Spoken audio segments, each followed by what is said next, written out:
시청자 여러분, JTBC 뉴스룸을 시작하겠습니다. 법원이 윤석열 대통령이 낸 구속 취소 청구를 받아들였습니다. 체포 51일 만입니다. 검찰이 7일 내 항고하지 않으면 윤 대통령은 풀려난 상태에서 재판을 받게 됩니다. 이걸 두고 여권은 마치 내란죄 수사가 통째로 잘못된 것처럼 주장했고, 윤 대통령 지지층은 탄핵 심판 기각까지 기대를 키웠지만 오늘 결정은 구속 과정에 일부 절차적인 문제가 있었다는 주장을 법원이 받아들인 겁니다. 또 무엇보다 헌법재판소의 탄핵 심판과는 별개입니다. 차례로 분석해드리겠습니다. 첫 소식 이은진 기자입니다. 서울중앙지법이 윤석열 대통령의 구속을 취소하라고 결정했습니다.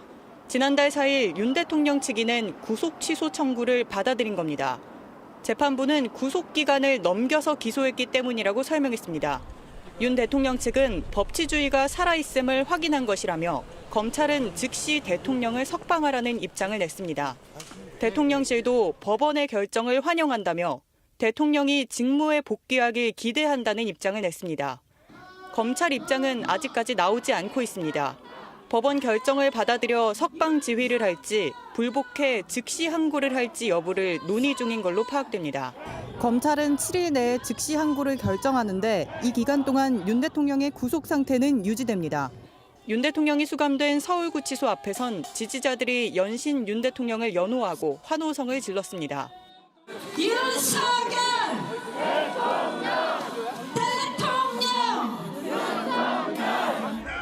윤 대통령이 석방될 경우 돌아올 서울 한남동 관저 앞에도 지지자들이 모여들었습니다.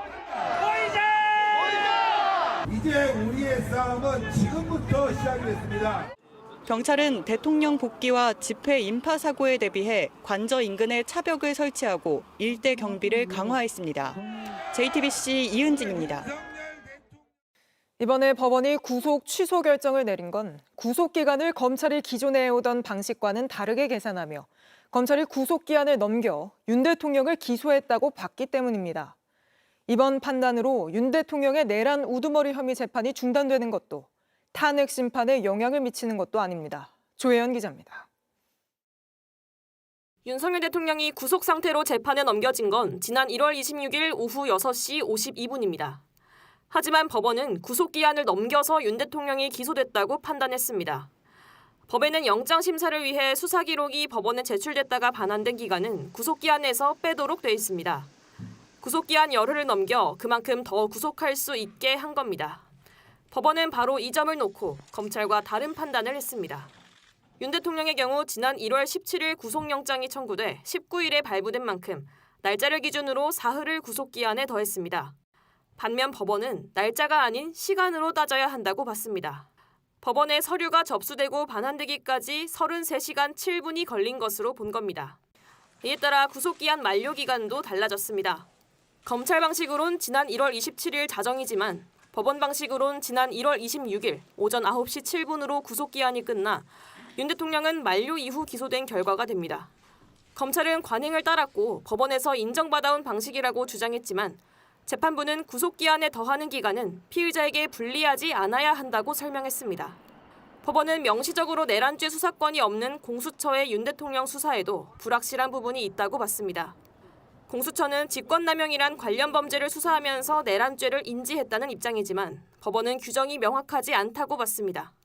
법원은 재판 초기에 절차적 명확성을 기하고 수사 과정의 적법성에 대한 의문을 해소하는 것이 바람직하다며 윤 대통령의 구속 취소를 결정했습니다. JTBC 조혜연입니다. 법원은 공수처의 수사권도 지적했습니다. 수사 초기부터 수사기관끼리 경쟁을 벌이며 혼선이 벌어졌었는데 결국 오늘 이 구속 취소 결정에도 빌미를 줬다는 지적이 나옵니다. 김혜리 기자입니다. 검경 수사권 조정 이후 검찰과 공수처는 내란죄 혐의로 수사를 시작할 수 없게 됐지만 두 기관은 직권남용 혐의를 통해 내란죄까지 수사할 수 있다고 주장했습니다. 검찰은 경찰과 관련된 혐의를 수사할 수 있다는 논리로 내란 2인자 김용현 전 국방부 장관의 구속영장을 받아냈고 윤 대통령에 대한 수사도 이어갔습니다.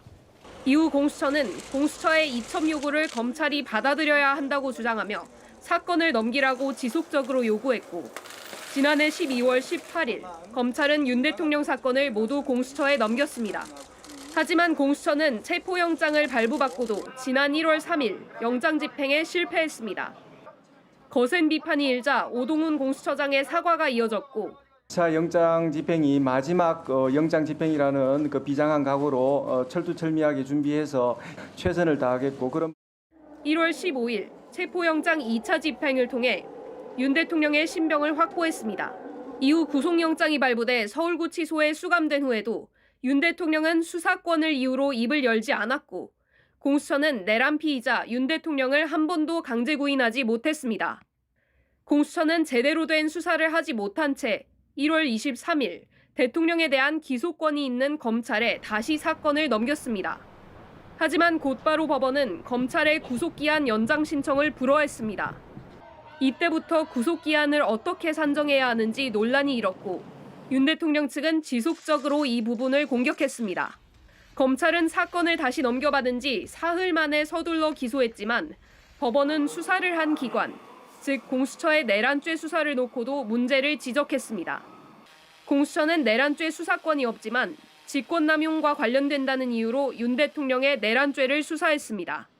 법원은 직권남용 수사 과정에서 내란죄를 인지했다 볼 증거가 없다는 윤 대통령 측의 주장엔 명확한 규정이 없다면서도 공수처의 손을 들어주진 않았습니다.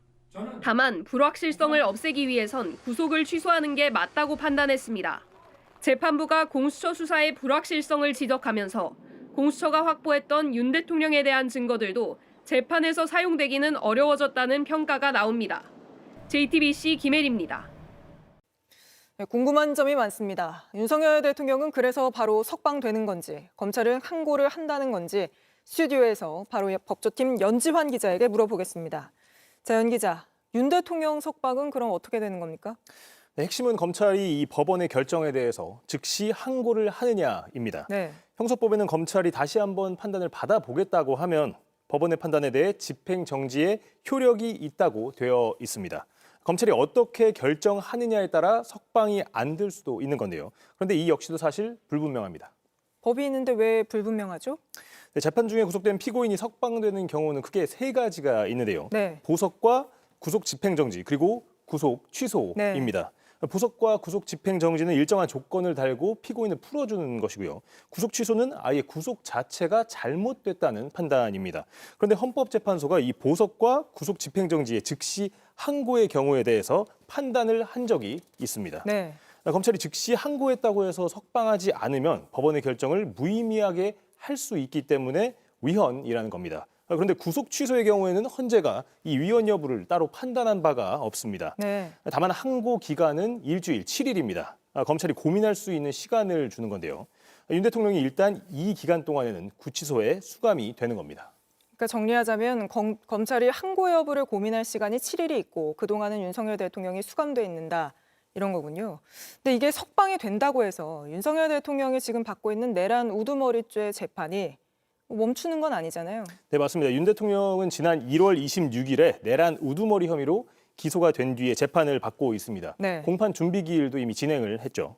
법원은 오늘 구속 취소 결정이 재판 초기에 절차적인 불확실성을 해소하는 의미라고 설명을 했습니다. 앞으로 흔들림 없이 재판을 이어가기 위한 이런 선택이었다. 네. 이렇게 읽힐 수가 있습니다. 오늘 구속 취소를 결정한 재판부는 윤 대통령뿐만 아니라 김용현 전 국방부 장관 등에 대한 재판을 담당하고 있습니다. 만약에 석방이 된다고 하더라도 윤 대통령의 재판이 끝나는 게 아니라 불구속 상태에서 재판이 이어지게 되는 겁니다. 윤 대통령 재판 진행과는 무관하다 이렇게 말할 수가 있습니다. 어쨌든 지금 가장 중요한 건 검찰이 항고를 하느냐 이 부분인데 검찰은 아직 결론을 못 냈습니까? 네, 구속 취소 인용됐다는 이제 소식이 전해진 뒤에 검찰 특수본도 계속해서 회의를 이어가고 있는 것으로 파악이 됩니다. 아직까지 구체적인 입장은 나오지 않았는데요. 나오는 대로 이 소식을 다시 전해드리겠습니다. 검찰총장 퇴근길을 기다리거나 이러는 모습도 있던데 그 부분은 어떻게 됐습니까? 네, 맞습니다. 검찰총장 퇴근길 저희 취재진이 기다렸었는데 지금 현재 검찰총장이 퇴근했는지 여부는 파악이 되지 않고 있습니다. 알겠습니다. 잠시 뒤에 검찰에서 어떤 결정이 나오면 나오는 대로 또 바로 전해드리도록 하겠습니다. 연지환 기자는 잠시 뒤에 다시 한번 또 불러보도록 하죠. 네, 조금 전 전해드린 이런 이유로 윤석열 대통령은 현재 서울구치소에 수감돼 있습니다. 구치소 앞에는 지지자들이 몰려와 대통령을 즉각 석방하라고 외치고 있는데 바로 현장으로 가보겠습니다. 자, 김영민 기자, 지금 구치소 앞 상황 어떻습니까? 네, 서울구치소에 나와 있습니다. 제 뒤로는 윤 대통령의 지지자들이 모여 집회를 벌이고 있습니다. 이들은 윤석열 대통령의 구속 취소 소식이 전해지자마자 이곳 서울구치소 앞으로 모여든 모습인데요.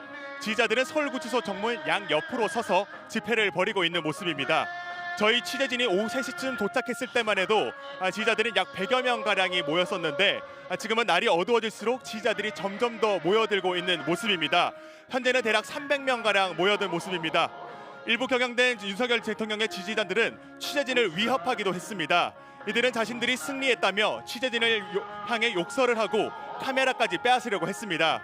저희 취재진이 앞서 특보에서 현장 상황을 전해드릴 때 한 지지자가 난입해 실제 방해하는 일도 있었습니다. 네, 지지자들이 승리했다며 취재진을 위협하는 상황까지 벌어졌군요. 충돌이 또 우려되는 상황입니까? 네, 윤 대통령의 지지자들은 태극기와 성조기를 들고 윤석열 대통령을 빨리 석방하라며 구호를 외치고 있습니다.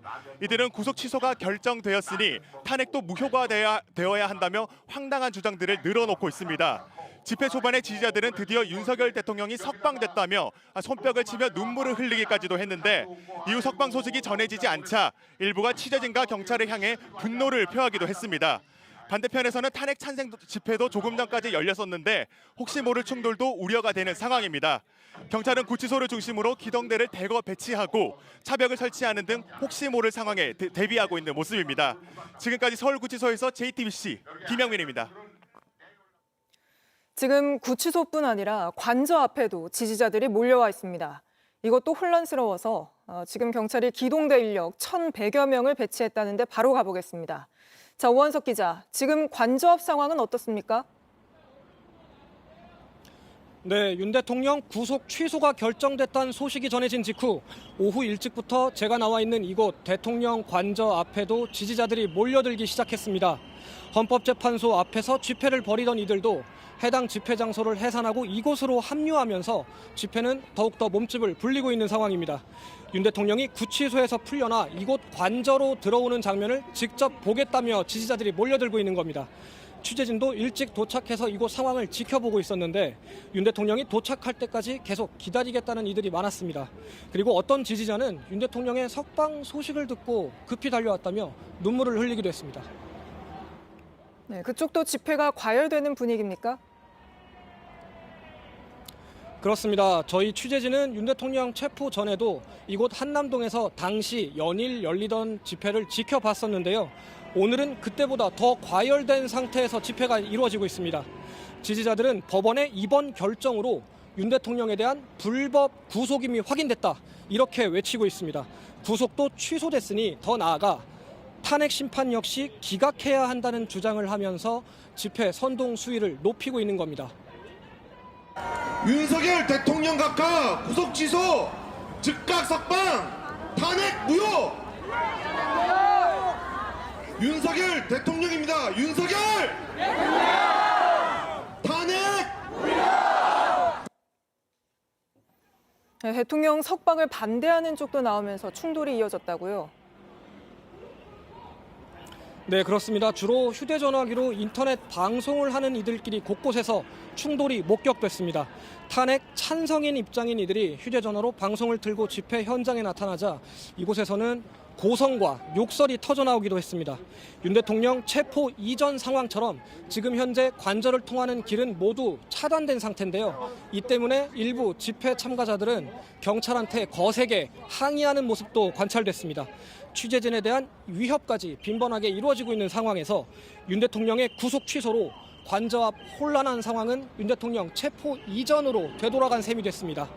경찰은 오후 일찍부터 이곳 현장에 배치한 기동대 인력을 기존 8개 부대 500명에서 18개 부대 약 1,100명까지 약 2배로 증원하면서 만일의 상황에 대비하고 있습니다. 지금까지 한남동 대통령 관저 앞에서 JTBC 오원석입니다. 구속 취소 결정이 나오자 국민의힘은 즉각 기자회견을 열고 환영 입장을 밝혔습니다. 이번 법원의 판단과 탄핵 심판은 별개인데도 탄핵 심판에도 영향을 미칠 거란 주장도 폈습니다. 그러면서 검찰을 향해 항고하지 말라고 했는데 최연수 기자입니다.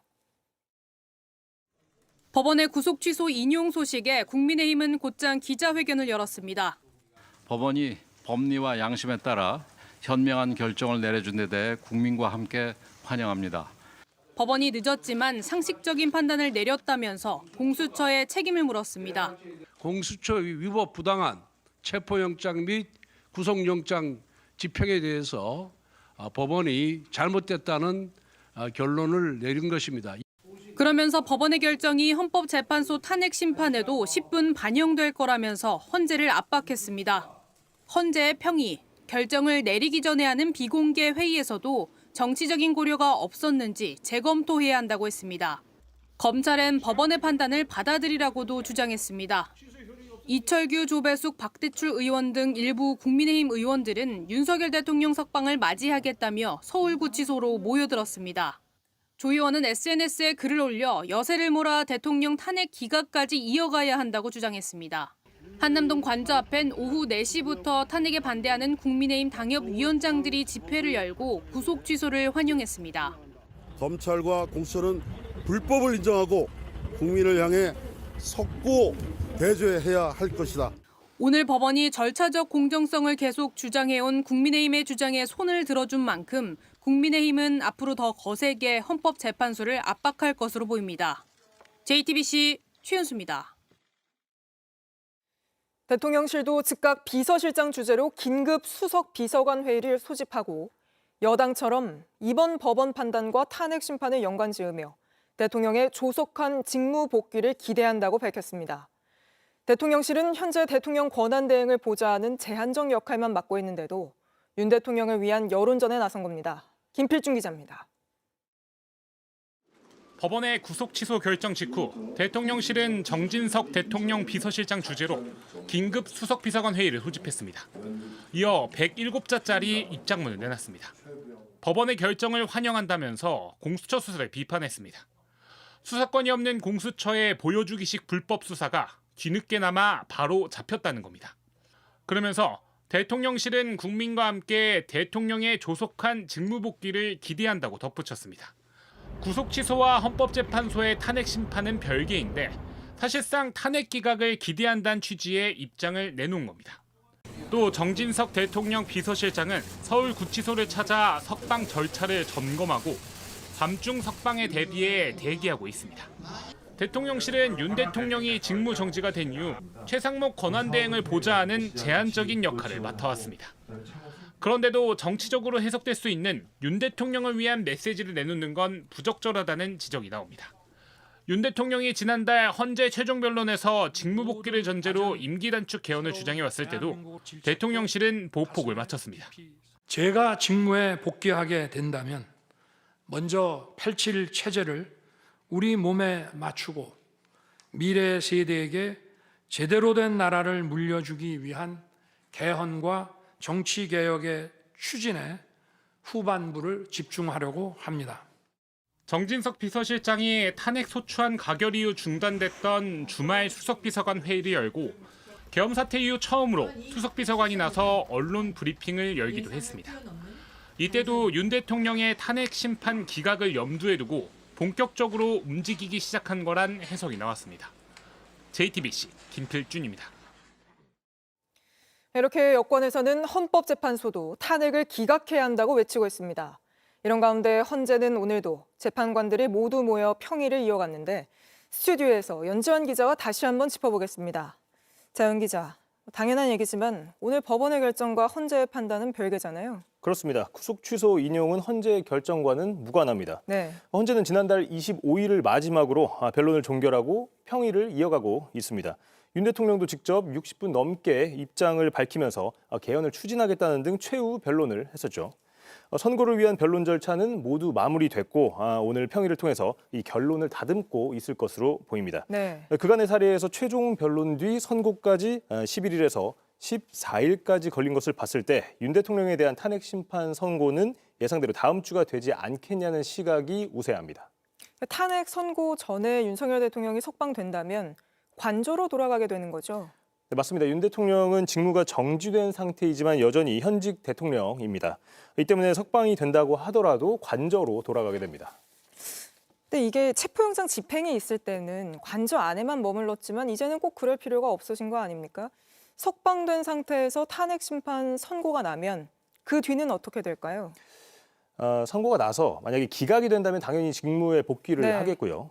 인용이 된다면 대통령직이 박탈되고 관저 안에서도 나와야 합니다. 파면되면 그때부터는 전직 대통령 신분이 되기 때문에 사저인 서초동 아크로비스타로 돌아가게 됩니다. 파면이 되면 곧바로 60일 안에 대선이 이루어져야 하는데요. 만약 그렇게 된다면 윤 대통령은 전직이기 때문에 정치적 중립을 지킬 필요가 없습니다. 네, 의무가 없다는 거죠. 맞습니다. 이 때문에 집회에 나설 수도 있고 선거에도 어떤 방식으로 영향을 주고 받을 네. 수 있습니다. 그러면서 동시에 내란 재판은 불구속 상태에서 이어지게 됩니다. 올 봄 정치적 갈등과 혼란이 이 때문에 더 커질 수 있다, 이런 시각도 있습니다. 윤 대통령이 어떤 행보를 보일지 주목도가 커질 수밖에 없습니다. 구치소에서도 옥중 정치를 한다 이런 얘기가 많았는데 이제는 정말로 집회에 나갈 수도 있는 그런 상황이 되는 거군요. 알겠습니다. 연지한 기자는 잠시 뒤에 다시 한번 또 짚어보도록 하겠습니다. 네, 이런 상황에서 야권은 일제히 내란 우두머리 혐의를 받는 대통령을 석방하는 건 말이 안 된다며 검찰에 즉시 항고하라고 촉구했습니다. 동시에 윤 대통령이 헌법을 중대하게 위반한 사실은 변함이 없다고도 강조했습니다. 박사라 기자입니다. 이재명 더불어민주당 대표는 법원의 윤석열 대통령 구속 취소 결정에 대해 검찰의 구속기간 계산 잘못을 지적하면서도 헌법재판소의 탄핵 심판 결과에는 영향을 주지 않을 거라고 했습니다. 검찰이 그 초보적 산수를 잘못했다고 해서 윤석열 대통령이 위헌적인 군사 쿠데타를 해서 헌정질서를 파괴했다는 그 명백한 사실이 없어지지는 않습니다. 앞서 민주당 긴급 최고위원회의와 의원총회를 잇따라 열고 대책 논의에 들어간 민주당은 구속 취소 결정에 유감을 표한다며 검찰에 대해 즉시 항고를 촉구했습니다. 형사재판상 단순한 절차적 문제로 인한 구속 취소라는 점도 강조했습니다. 내란 숙의 윤석열에 대한 구속 취소 청구를 받아들인 것에 유감을 표합니다. 윤석열이 법률과 헌법을 중대하게 위반한 사실은 변함이 없습니다. 이르면 다음 주 헌법재판소의 탄핵 선고가 이뤄질 것으로 예상되는 가운데 구속 취소로 인해 여론이 흔들리는 상황을 우려한 것으로 풀이됩니다. 조국 혁신당은 검찰이 구속기간을 잘못 계산한 책임을 져야 한다고 지적했습니다. 심우정 검찰총장과 검찰 수뇌부는 한 명도 빠지지 말고 책임을 지고 사퇴할 것을 국민의 이름으로 강력히 촉구합니다. 일부 민주당 의원들은 구속기간을 날짜가 아닌 시간 단위로 계산해야 한다고 한 법원 판단에 선례가 없다며 이의를 제기하기도 했습니다.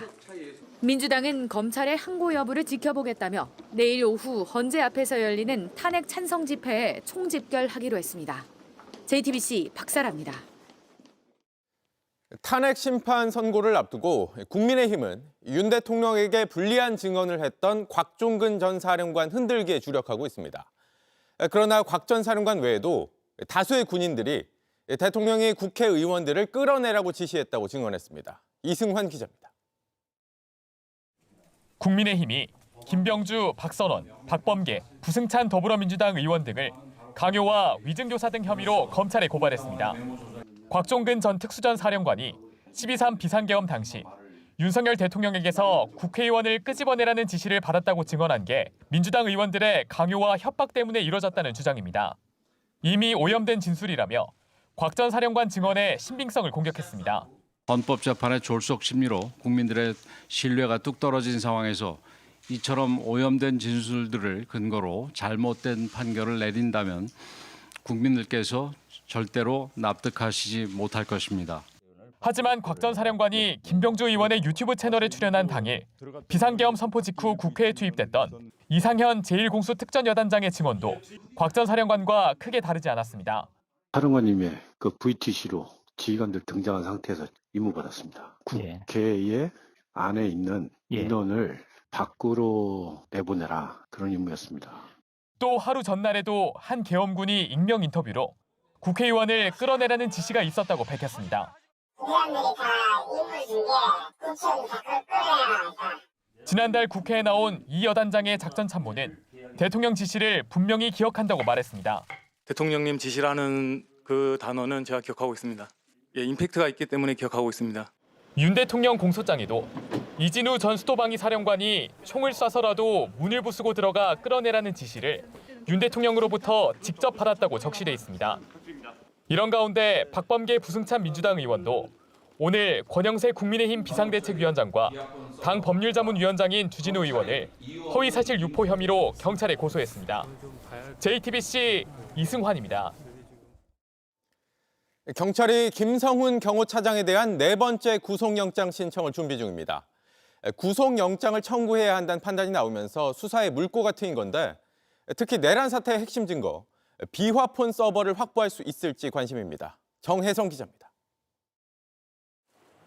윤석열 대통령 체포영장 집행을 방해한 혐의를 받는 김성훈 경호처 차장.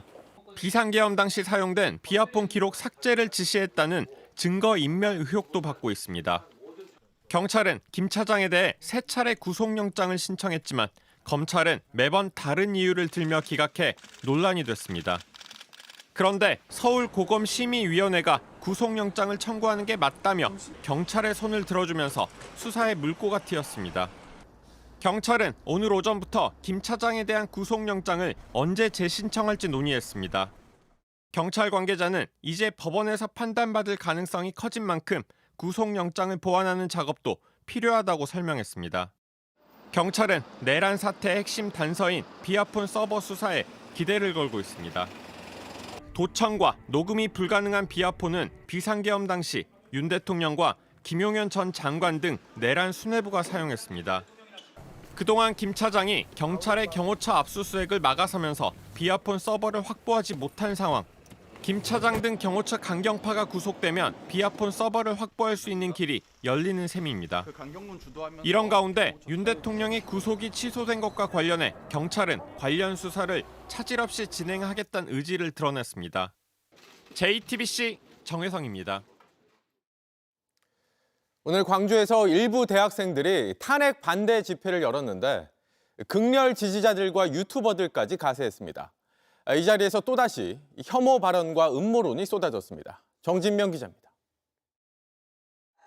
윤석열 대통령의 탄핵을 반대하는 호남권 대학생들이 거리로 나왔습니다. 태극기와 성조기를 든 극렬 지지자 70여 명도 가세했습니다. 부정선거론을 주장하며 궤변을 늘어놓습니다. 대한민국을 좀먹고 있는 중국 공산당의 개로 전락한 민주당과 헌법재판소입니다. 일방적 주장을 하다가 맞불 집회에 나선 사람들을 조롱하기도 합니다. 충돌은 없었지만 양측에서 소음과 고성이 터져나옵니다. 탄핵 반대 집회에는 극우 유튜버들도 몰려왔습니다. 이들은 앞서 지난달 27일 전남대 등 광주에서 여러 차례 충돌을 일으키기도 했습니다. 전라도인 척하지 마. 조선족 티나. 혐오와 모독의 발언은 오늘도 쏟아졌습니다.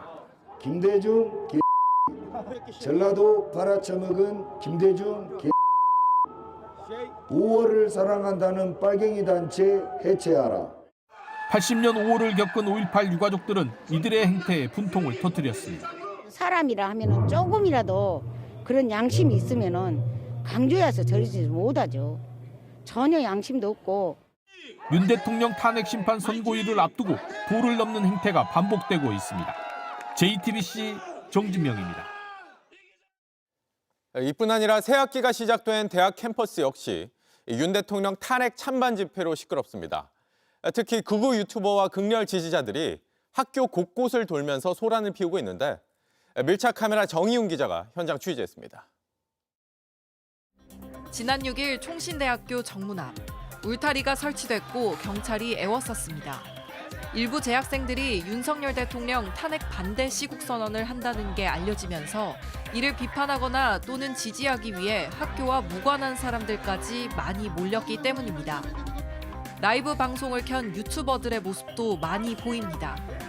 등하교 하는 학생들은 고려하지 않은 채 커다란 스피커를 설치해 소리치기도 하고 이 내란 속에 윤석열은 반드시 우리가 법치주의 국가에서 사이렌을 울리기도 합니다.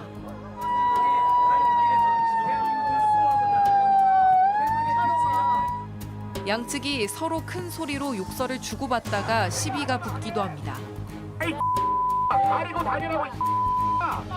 결국 경찰이 나서 제지합니다.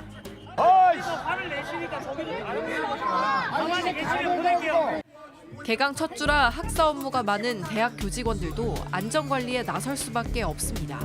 지금 업무를 중단하고 다 나와서 저희가 이제 이런 불상사에 대해서 몸으로라도 막으려고 지금 나와 있는 상황이고요. 학생들은 당황한 모습입니다. 저분들 생각을 그래도 존중을 할 수는 있는데 굳이 이렇게 대학생들 다니는 학교에서까지 찾아와가지고. 이런 아수라장 불과 20m 거리엔 역시 새 학기를 시작한 초등학교도 있습니다. 학생들도 다 보고 그러는데 너무 욕하고 계속 싸우고 이러는 것들이 애들한테 되게 좋지 않아요. 확성기를 들고 있던 남성에게 학생인지 물었습니다. 원래는 척신대 학생들이 저 원래 시위하러 나온 거잖아요. 그건 몰라. 나는 몰라. 아 그래? 나는 몰라. 나는 몰라. 그러자 라이브 방송을 하던 유튜버가 자신이 총신대 학생이라고 말합니다. 총신대 학생이에요. 진짜요? 저 총신대 학생이에요. 진짜요? 네. 왜요? 저 26살이에요. 그래요? 학생증 그럼 뭘? 학생증 지금 없어요. 비슷한 시각 숙명여대에선 일부 재학생들이 탄핵 찬성 시국 선언을 위해 정문 앞에 모였습니다. 갑자기 건너편 인도에서 한 유튜버가 탄핵 무효를 외치며 학생들을 방해하기 시작합니다. 숙대 여러분 깨달으시고 탄핵 찬성이 아닌 탄핵 반대 쪽에 서 주시기 바랍니다. 한 학생과 실랑이가 벌어집니다. 왜? 내가 틀린 말했냐? 내가 틀린 말했냐? 야 너는 저리 가. 저리 가. 곁에 있던 윤 대통령 지지자가 흥분하기 시작하고 경찰이 온몸으로 제지합니다. 야나 이 야가 가시나야. 여기 있잖아. 이 개강 첫 주 학생들로 북적여야 할 대학가가 외부인들의 소동으로 얼룩졌습니다. 자신과 생각이 다르다고 이렇게 무작정 찾아와 학생들의 정당한 집회를 방해하고 욕설을 퍼붓는 건 이 소셜미디어 수익을 위한 행동이라는 것 말고는 달리 설명할 길이 없어 보입니다. 밀착 카메라 정희윤입니다. 네, 오늘날 윤 대통령을 지지하는 80대 남성이 분신을 시도하는 일이 있었습니다. 이 남성은 온몸에 화상을 입고 현재 병원에서 치료를 받고 있습니다. 김휘란 기자가 보도합니다. 소방대원들이 구급용품을 들고 계단을 뛰어 올라갑니다. 잔디밭 위에는 검은색 가림막이 쳐져 있습니다. 오늘 낮 12시쯤 서울시청 맞은편에 있는 서울도시건축전시관 건물에서 80대 남성이 분신을 시도했습니다. 잔디에 불이 붙었는 줄 알고 있는데 한 사람이 쓰러지는 걸 봤어요. 그래서 바로 소화기를 들고 가서 잔디는 까맣게 타버렸고 유리도 검게 그을었습니다. 다 붙었었어요, 전체가. 현장에선 윤석열 대통령 만세 등 윤 대통령을 지지하는 내용이 담긴 유인물 여러 장이 발견됐습니다. 이재명 더불어민주당 대표와 헌법재판관 등을 비난하며 이들이 있는 한 우리나라는 공산주의 국가가 된다고 주장하는 내용도 적혀 있었습니다. 남성은 탄핵 반대 활동을 하는 단체의 회원으로 확인됐습니다. 이 단체는 지난 1월 헌법재판소 앞에서 탄핵 반대 기자회견을 열었는데 당시 황교안 전 국무총리가 참석하기도 했습니다.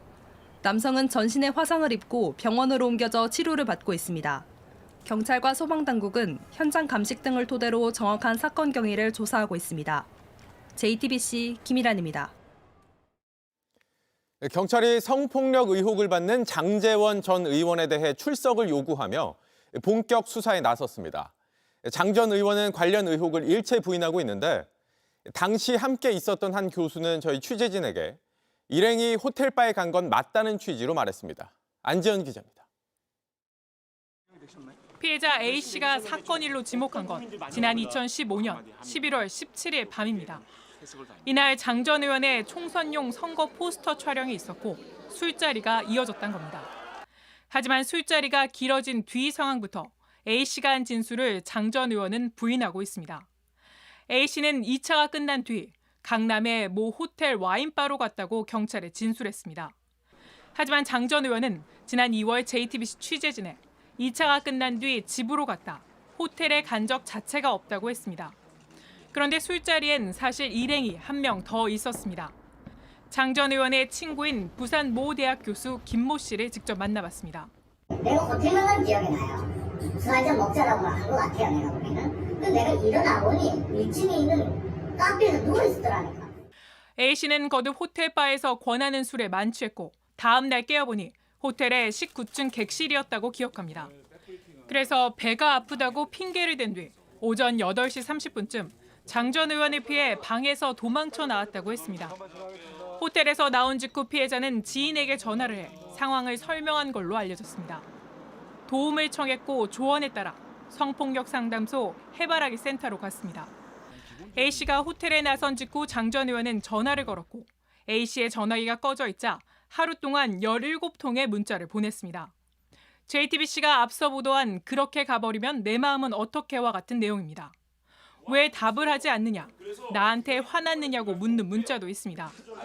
A씨는 끝내 답장하지 않았고 장 전 의원은 다음 날인 19일 장문의 문자를 보냅니다. 함께 일한 기간을 강조하며 영원히 함께 일하면 좋겠다면서 월요일에 좋은 마음으로 만나자는 내용입니다. 장 전 의원 측은 해당 문자들이 성폭력의 증거가 되지 못한다는 입장입니다. 이후 상황에 대한 진술과 주장도 엇갈립니다. A씨는 장 전 의원이 이후 자신에게 여자친구를 제안하기도 했고 2천만 원을 건넸다고 경찰에 진술한 걸로 알려졌습니다. 그러면서 돈을 받은 뒤 심한 자괴감을 느꼈고 오랫동안 정신적인 고통에 시달렸다고도 했습니다. 반면 이른바 위로금 주장과 관련해 장 전 의원 측은 성폭력이나 이런 대화 자체가 없었기 때문에 돈을 준 적도 없다는 입장을 밝혀왔습니다. 추가로 알려진 진술과 관련해선 수사가 진행 중인 사안에 대해 일일이 확인해 줄 수 없다고 했습니다. 경찰은 복수의 진술과 정황을 확보해 사건 당일과 이후 시간표를 재구성하고 있습니다. JTBC 안지연입니다. 국민의힘 이철규 의원의 아들이 액상 대마를 구하려다 적발된 데 이어서 며느리도 공범으로 입건된 걸로 파악됐습니다. 두 사람이 함께 차를 타고 액상 대마를 구하러 갔던 걸로 조사된 겁니다. 정인아 기자입니다. 서울 강남역 인근 주택가 화단입니다. 지난해 10월 이철규 국민의힘 의원 아들이 숨겨진 액상 대마를 찾으러 왔던 곳입니다. 경찰은 수상한 사람이 화단 흙을 파고 있다는 신고를 받고 출동했지만 4개월 뒤인 지난 1월에야 이 씨와 일행 3명을 붙잡았습니다. 일행 3명 중 1명은 이 씨의 아내이자 이철규 의원 며느리로 확인됐습니다. 며느리도 아들과 함께 공범으로 입건됐습니다. 이 씨는 렌터카를 타고 마약을 찾으러 갔는데 아내도 함께 타고 있었습니다. 이 의원 며느리는 경찰 조사에서 시아버지가 이철규 의원이라고 진술한 걸로 알려졌습니다. 아들 부부가 모두 입건됐지만 이 의원은 언론을 통해서야 아들의 입건 사실을 알았다는 입장입니다. 이 의원은 경찰 고위직 출신입니다. 서울 서초경찰서는 체포 이후 이 씨의 변호인에게 입건 사실을 알렸다면서 이 의원 측과 연락을 주고받지 않았다는 입장입니다. 하지만 수사 책임자가 3년 전 비위 전력에도 불구하고 최근 인사에서 총경으로 승진한 데 대한 논란이 제기되고 있습니다. 경찰은 이 씨 등의 소변과 모발을 국립과학수사연구원에 의뢰해 분석 중입니다.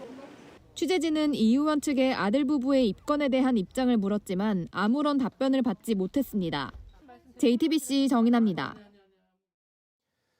우리 군 전투기가 폭탄을 잘못 떨어뜨린 초유의 사고, 부상자가 29명으로 늘어났습니다. JTBC 취재 결과 사고기 조종사는 이 기지로 복귀할 때가 돼서야 뭔가 잘못됐다는 교신을 보냈던 걸로 파악됐습니다.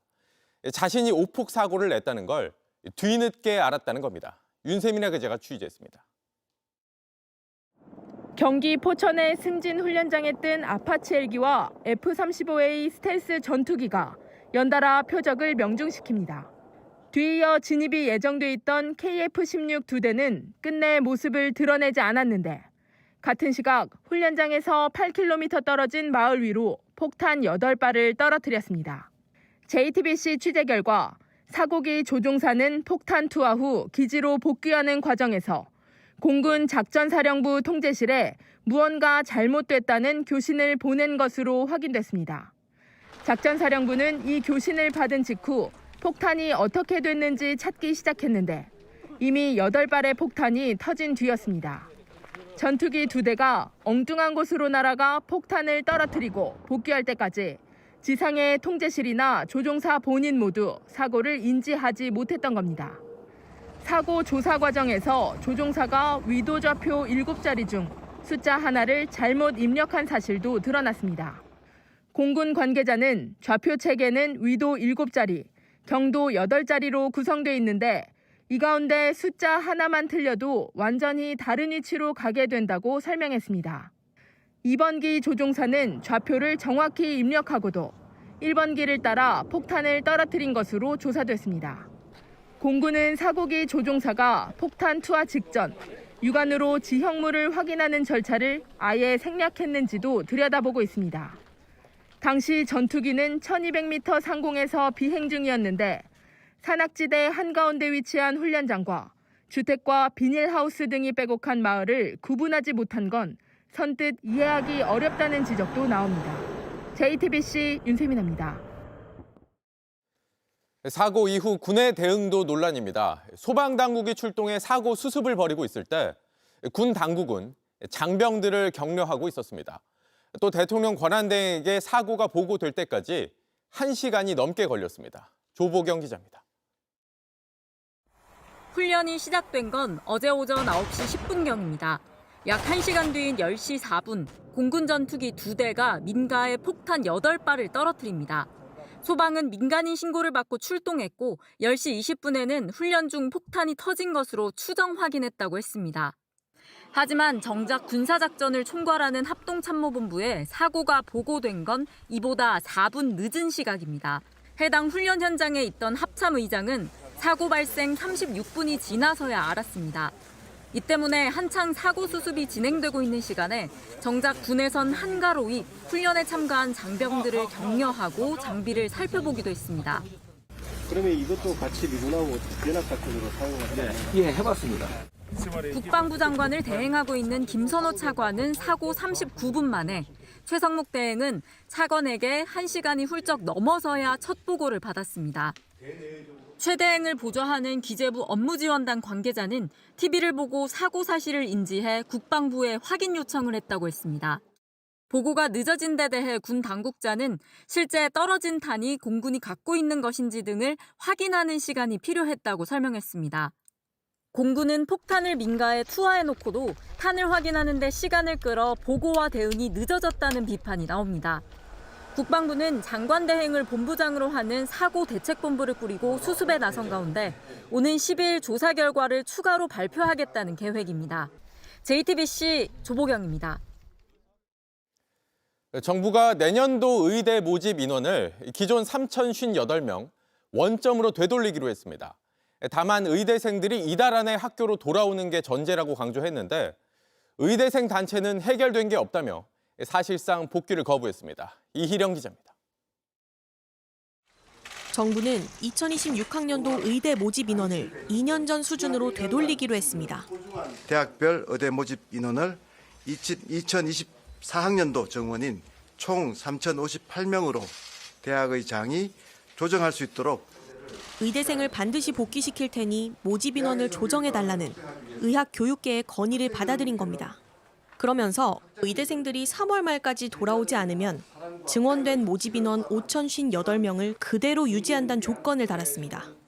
여러분들이 돌아오지 않으면 의대협회가 정부 총장단 설득을 통해 어렵게 합의한 모집 인원에 대한 논의는 다시금 원점으로 돌아갑니다. 정부와 대학은 수업 거부 사태가 계속되면 24, 25학번은 물론 26학번까지 겹쳐 사실상 교육이 무너질 걸로 판단했습니다. 정부는 혼란이 벌어지지 않게 분리 교육 과정을 도입하고 국가시험, 수련 일정 등을 조정하겠다고 했습니다. 이제 공은 의대생들에게 넘어갔는데 학생들이 돌아올 가능성은 낮아 보입니다. 의대생 단체는 입장문을 내고 결국 그 무엇도 해결되지 않았다고 밝혔습니다. 정부가 학생들을 협박하고 여전히 교육 여건이 마련돼 있지 않다며 사실상 복귀를 거부했습니다. 1년 넘게 고통받아온 환자들은 큰 실망감을 드러냈습니다. 의사들이 집단행동하면 정부는 절대 의사를 이길 수가 없다. 그리고 정부는 절대 아니라고 했거든요. 결국은 의료계의 집단행동 앞에 정부는 무릎 꿇은 거죠. 정부가 의료계에 사실상 백기투항하면서 필수 의료 강화 등 의료개혁이 동력을 잃고 의사 부족 문제도 계속될 거란 우려가 나옵니다. JTBC 이희령입니다. 정부와 의료계의 갈등을 키운 2,000명이란 숫자. 정부는 그동안 의대 증원 규모가 왜 2,000명이어야 하는 건지 명확히 설명하지 못한다는 지적을 받아왔습니다. JTBC 취재 결과 윤석열 대통령이 임기 내에 최대한 증원해야 한다며 5년간 2,000명씩 늘리겠다는 방침을 강조했던 걸로 파악됐습니다. 강희연 기자가 취재했습니다.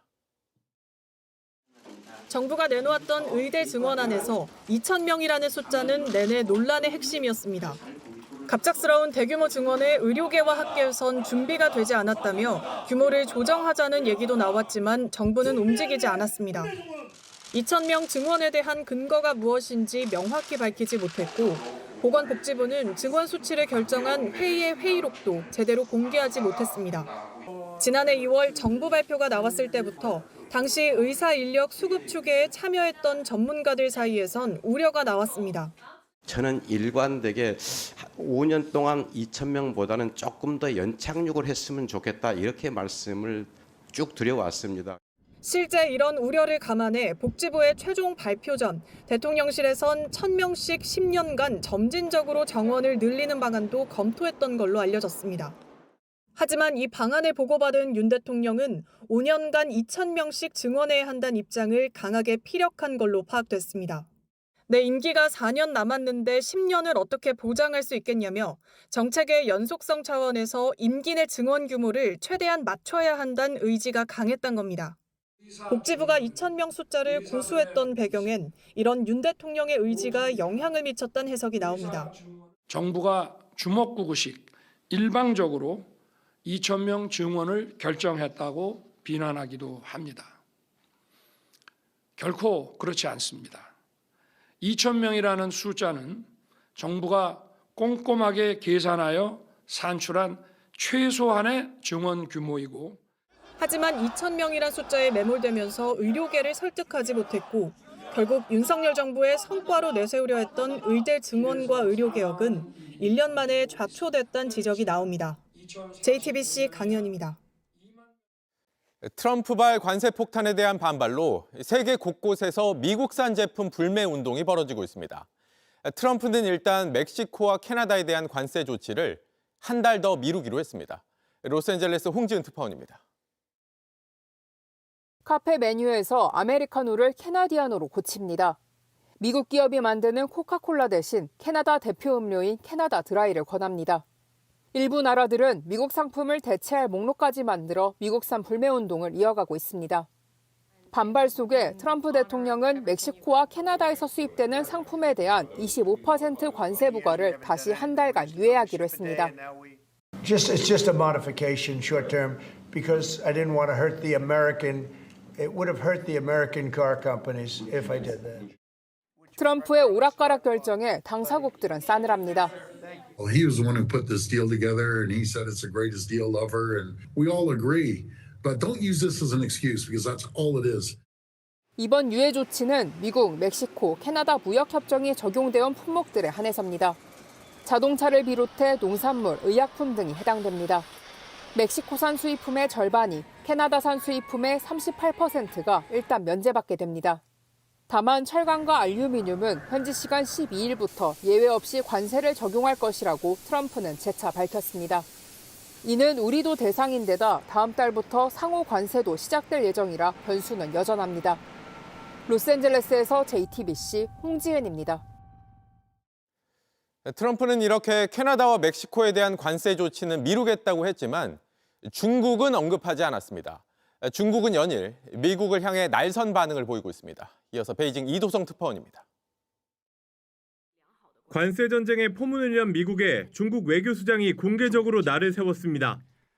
如果一味施压，中方必将坚决反制。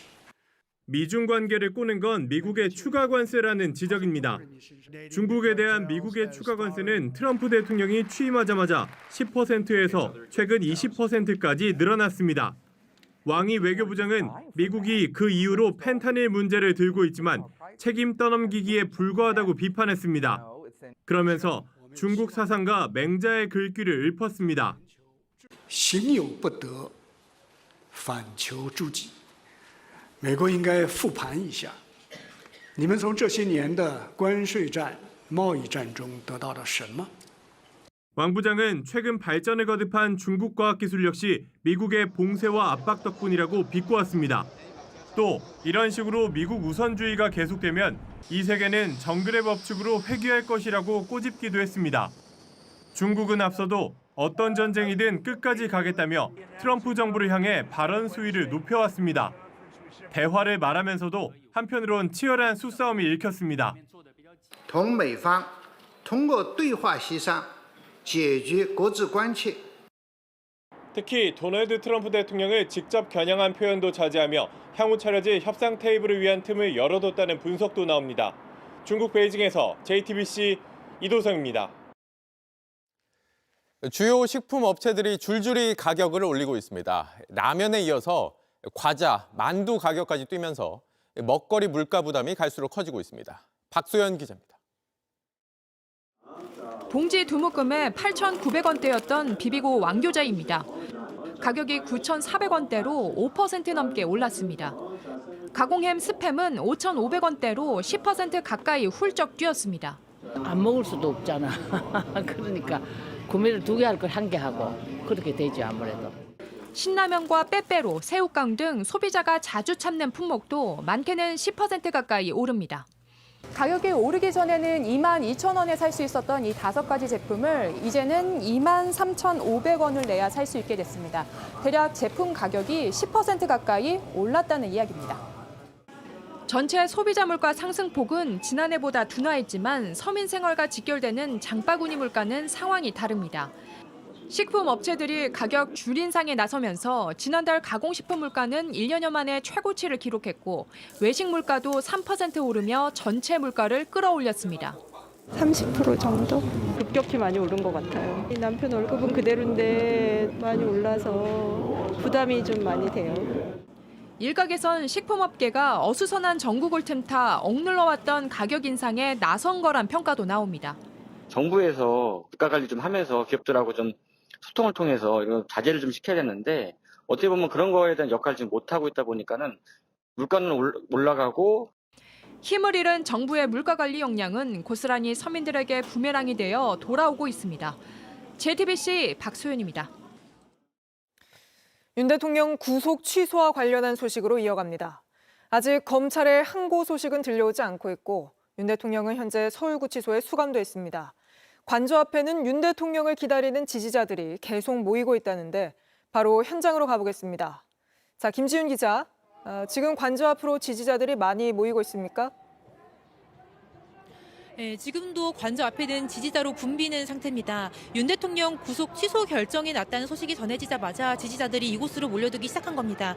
헌법재판소 앞에서 집회를 벌이던 지지자들도 이곳 한남동으로 합류했는데요. 윤 대통령이 구치소에서 풀려나서 이곳 관저로 들어오는 장면을 직접 보겠다며 몰려든 겁니다. 저희 취재진도 낮 일찍부터 도착해서 이곳 상황을 계속 지켜봤는데요. 대통령이 관저로 올 때까지 계속 기다리겠다는 이들이 많았습니다. 또 어떤 지지자는 윤 대통령의 석방 소식을 듣고 왔다면서 눈물을 흘리기도 했습니다. 근데 아직 대통령은 지금 구치소에 있는 상황이잖아요. 지지자들 사이에서는 어떤 얘기들이 나옵니까? 네, 맞습니다. 저희 취재진은 이 윤 대통령 체포 전에도 이 관저에 나와서 연일 열리는 집회를 계속 지켜봤었는데요. 오늘은 그때보다도 좀 더 과열된 상태로 집회가 진행되고 있습니다. 이 지지자들은 법원의 이번 결정으로 불법 구속임이 확인됐다고 외치고 있습니다. 또 구속도 취소됐으니 더 나아가서 탄핵 심판 역시 기각해야 한다는 주장을 하면서 선동의 수위를 높이고 있습니다. 검찰이 항고부가 운운하면서 즉시 석방을 하지 않고 있습니다. 이거 말도 안 되는 거예요. 즉시 석방! 즉시 석방! 탄핵 모여! 탄핵 모여! 탄핵 모여! 탄핵 모여! 네, 집회가 과열되면서 이러다 충돌이 벌어지는 건 아닌지 걱정도 되는데 어떻습니까? 네, 현장에서는 휴대전화로 인터넷 방송을 하는 유튜버들끼리의 충돌이 이어지기도 했습니다. 탄핵 찬성 입장의 유튜버가 휴대전화를 들고 집회 현장에 나타나자 곳곳에서 욕설과 고성이 오가기도 했습니다. 또 관저 앞까지 가겠다면서 도로를 통제하는 경찰에게 거세게 항의하는 지지자도 있었습니다. 경찰은 오후 일찍부터 관저 일대에 배치한 기동대 인력을 기존 8개 부대 500여 명 인력에서 18개 부대 1,100여 명으로 증원하고 만일의 사태에 대비하고 있습니다. 지금까지 한남동 대통령 관저 앞에서 JTBC 김지은입니다.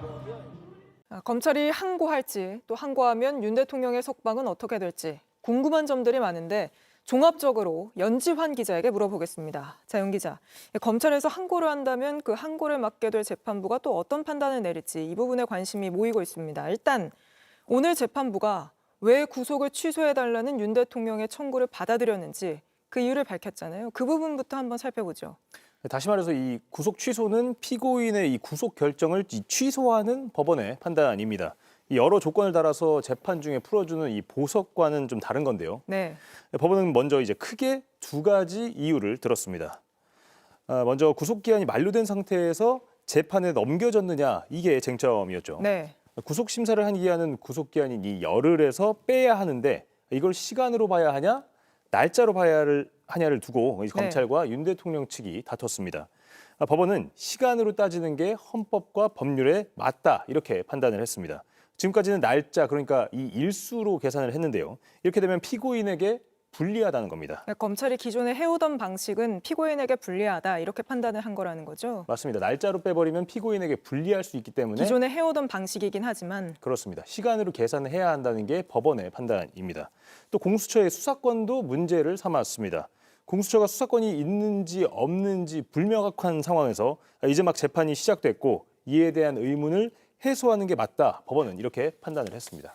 이런 부분들이 법리적으로 다퉈볼 부분이 있다 이러면서 야권에서는 검찰에게 항소를 해야 된다, 항고를 해야 된다 이렇게 말을 하고 있는데 검찰의 결론을 내리기 전까지는 일단은 윤 대통령이 바로 석방되는 일은 없는 겁니까? 네, 그렇게 볼 수 있습니다. 앞서 말씀드린 것처럼 지금으로서는 검찰의 판단에 달려있다 이렇게 얘기를 할 수가 있습니다. 네. 검찰이 이번 판단에 불복해서 즉시 항고를 하면 형사소송법상 법원의 집행 효력이 잠시 정지가 되는 건데요. 네. 검찰이 만약 즉시 항고를 하면 당장은 법원의 판단이 정지되기 때문에 당장 석방되진 않을 것으로 보입니다. 검찰은 일주일 이내, 7일 이내에 즉시 항고를 결정해야 하고 이 기간 동안 윤 대통령의 구속 상태는 유지된다 이렇게 봐야 할 것 같습니다. 다만 헌법재판소에서 있었던 판단도 주목해야 합니다. 네. 이 보석과 구속 집행정지 판단이 있고 나서 검찰이 즉시 항고할 경우에 석방되지 않으면 이렇게 위헌이다 봤습니다. 법원의 판단보다 검찰의 항고가 우선시될 수 없다 이런 판단인데요. 구속 취소의 경우에는 이런 헌법재판소의 판단이 없는 상황입니다. 지금 검찰이 길게는 7일 동안 항고할지 말지 고민할 시간이 주어진 건데 다음 주에 탄핵 심판 선고가 날 거란 관측이 많았잖아요. 네, 그렇습니다. 현재는 지난달 25일을 마지막으로 변론을 종결하고 평일을 계속해서 이어오고 있습니다. 윤 대통령도 직접 67분간 입장을 밝히기도 했었습니다. 선고를 위한 변론 절차는 모두 마무리됐다 이렇게 볼 수가 있는데요. 네. 그동안 최종 변론 뒤에 선고까지 2주 안팎이 걸렸던 걸 봤을 때 탄핵 심판 선고는 예상대로 다음 주가 되지 않겠냐 이런 전망이 많습니다. 어떤 결론이 나오든 큰 파장이 예상되지 않습니까? 네, 맞습니다. 탄핵 심판 결과가 조만간 나올 것으로 보이는데요. 기각된다면 당연히 직무에 복귀를 하겠고요. 인용된다면 현직 대통령에서 이 전직 대통령 신분이 되고 네. 관저에서도 나오게 됩니다. 다만 석방된다면 두 경우 모두 불구속 상태에서 재판이 이어지겠죠. 불구속 상태가 되겠죠. 네. 파면된 후에 구속이 취소되면 전직 대통령으로서 정치적 중립 의무가 없기 때문에 집회에도 나갈 수도 있고 어떤 방식으로든 정치권에 영향을 미칠 가능성도 있습니다. 이번 결정으로 인한 파장이 정치적 갈등과 혼란에 어떤 영향을 줄지는 지켜봐야 할 것 같습니다. 알겠습니다. 연주환 기자는 여기까지 짚어보겠습니다.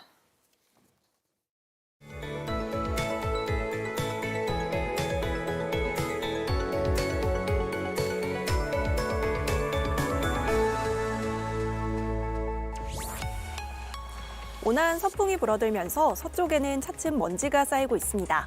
오늘 하늘 자체는 맑게 드러났지만 미세먼지로 인해 도심 곳곳이 이렇게 잿빛을 띄었는데요. 내일은 수도권의 공기가 탁하겠고요. 모레에는 그 밖의 서쪽 지역의 먼지 농도도 높아지겠습니다. 주말 동안 봄 기운은 더욱 짙어지겠습니다. 서울의 아침 기온이 2도로 아침 공기도 좀 더 부드러워지겠고 모레 낮에는 13도까지 오르면서 평년 기온을 4도가량 웃돌겠습니다. 하지만 외출하실 때는 여전히 큰 일교차에 염두에 두셔야겠습니다.